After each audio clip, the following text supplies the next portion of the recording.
It is so important to understand this. If you want to influence and help people, here's the key. Success is a doing. You've got to actually do it. Activity is high priority in the life process to try to get maximum benefit out of what we have available. Activity. I always tell people the most valuable lesson I got from my mentor, Jim Rohn, was I asked my father, worked 2 jobs. We were always broke. We had no money for food. And we lived in a community we moved to, which was, I thought they were all rich and we were on the other side of the tracks. It was a lower middle class, but compared to where we lived before, these people seem rich compared to us. And I just didn't understand it. And Jim said to me, Tony, it's not about the value of your soul, it's about the value of you in the marketplace. And your father's skills are not that valuable. He used to take, he was an underground parking attendant, and he would take people's ticket and make change. So we don't start with inspiration, we start with education. Someone says, well, just motivate this guy, he'll be all right. Just motivate him, get him turned on. Probably not. The guy's an idiot, you motivate him, now you got a motivated idiot. So we start with education. What's the first education?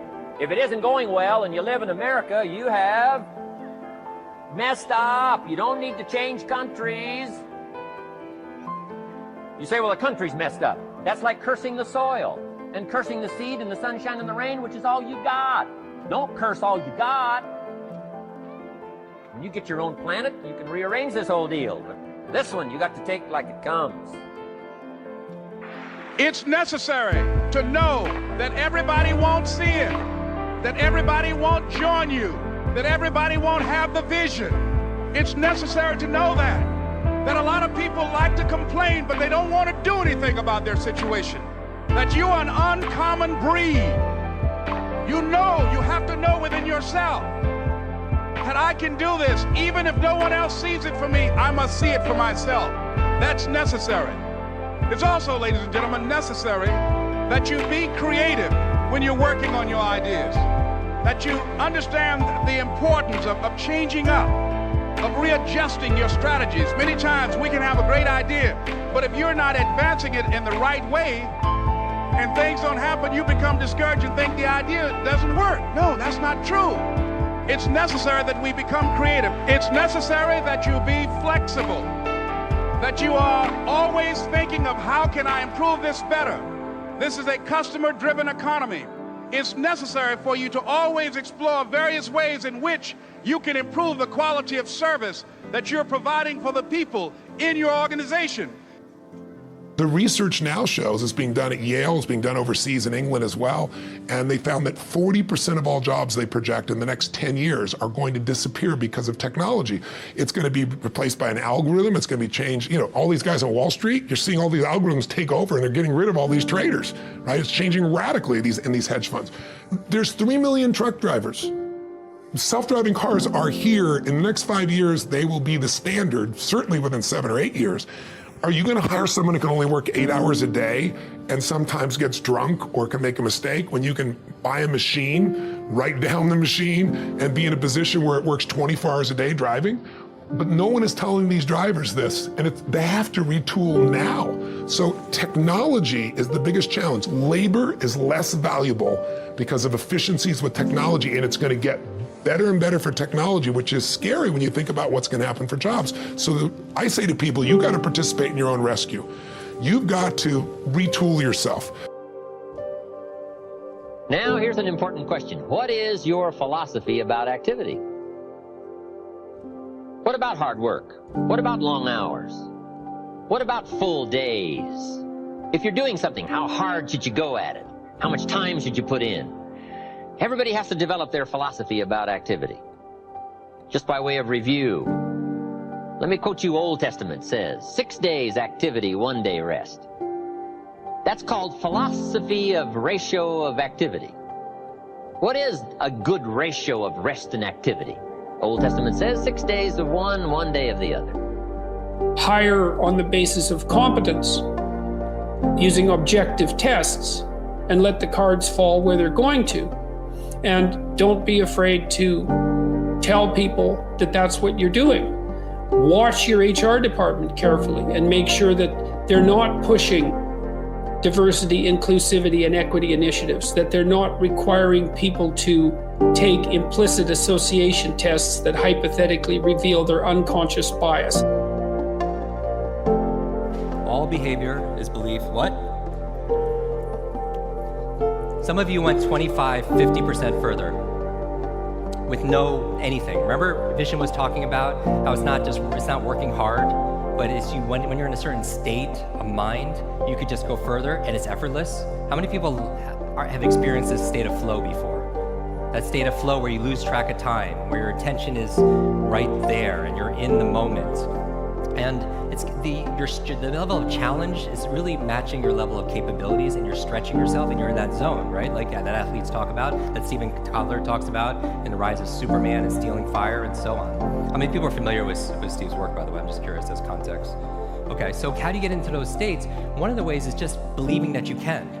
Because if you believe you can or believe you can, either way you're right, because all behavior is belief driven. Some of you went 25, 50% or more. What if you could go 25, 50% more in your business? That effortless. What if you could go 25, 50% even more in your body or in your relationship? Did you work harder the second time? When you turned the second time, yes or no? No, because it's a state, right? So behavior, so belief. Let me give you an example. I'm gonna play this game with you. We're gonna do this together collectively. I need some mic runners here, please. There's a couple mic runners. How many people here talking about memory? Because memory, forgetting is a state. When it comes to learning, let me give you a distinction here. A lot of people say, oh, I have a bad memory, right? They always think I have memory, or I have focus, or I don't have focus, or I have creativity, I don't have creativity. I want you to scrap that.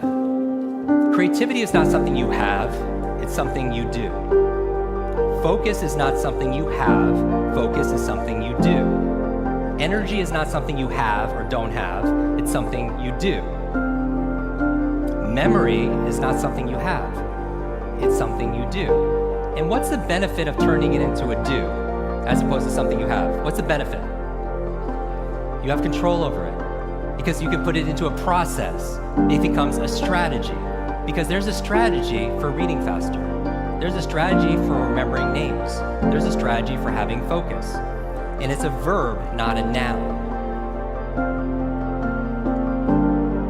When a team takes ownership of its problems, the problems get solved. And that is true on the battlefield, it is true.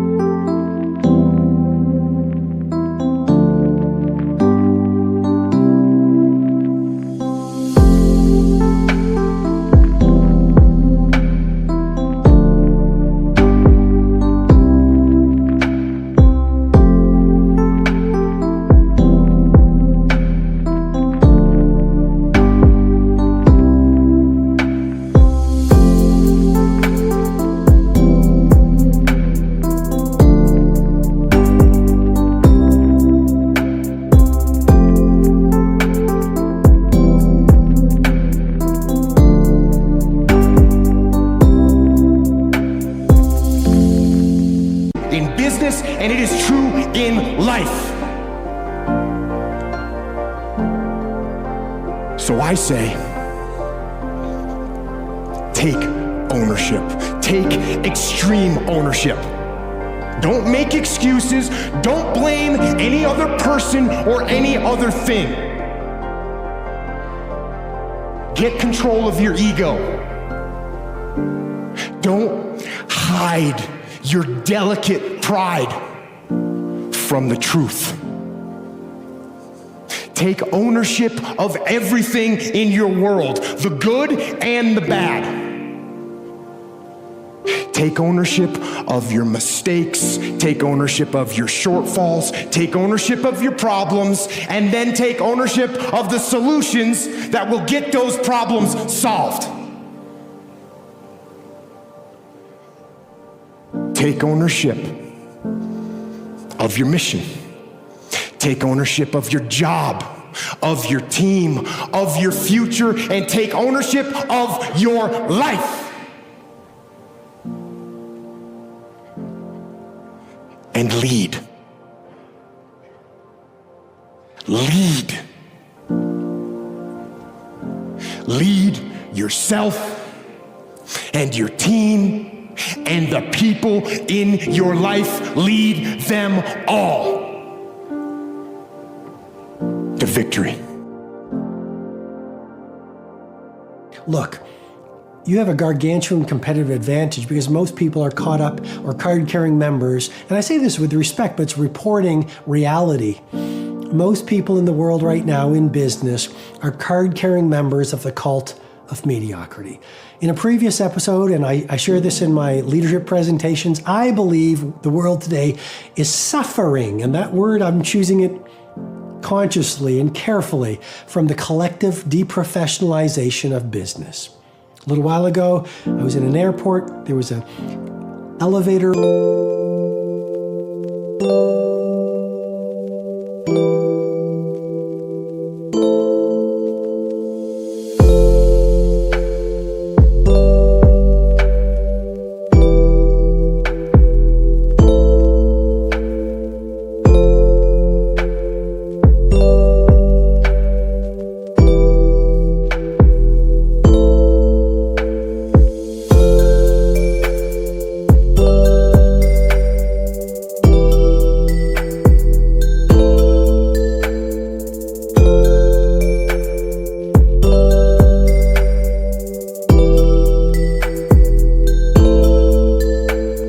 Repairman, and he had his boombox cranking out hard rock. Well, that's fine, but he's at work.